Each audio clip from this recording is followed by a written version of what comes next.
ഇപ്രാവശ്യം എനിക്ക് വെറൈറ്റി കാന്താരികൾ ഒരു 4 ഇനത്തോളം കിട്ടിയായിരുന്നു. ഈ കണ്ടത് വെള്ള കാന്താരിയാണ്. അതിന് ശേഷം ഈ കാണുന്നത് സാധാരണ നോർമൽ കാന്താരിയാണ്.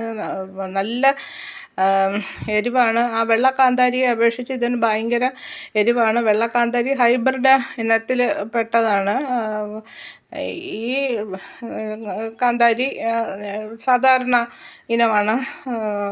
ഇത് വയലറ്റ് കാന്താരി. ഈ വയലറ്റ് കാന്താരി മറ്റ് കാന്താരിയെ അപേക്ഷിച്ച് ഇതൊരു വെറൈറ്റി ഇനം തന്നെയാണ്. ഇത് കാണാനും നല്ല ഭംഗിയുണ്ട്. ഇത് പഴുത്ത് കഴിയുമ്പോൾ ഈ കാന്താരി നല്ല ചുവന്ന കളറാവും.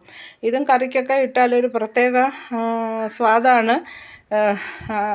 ഞാൻ ഇതിൽ നിന്ന് വെള്ള കാന്താരി കുറേ ഊരിയെടുക്കുകയാണ്. എനിക്ക് കറിക്കിടാൻ വേണ്ടിയിട്ടാണ്. എല്ലാവരും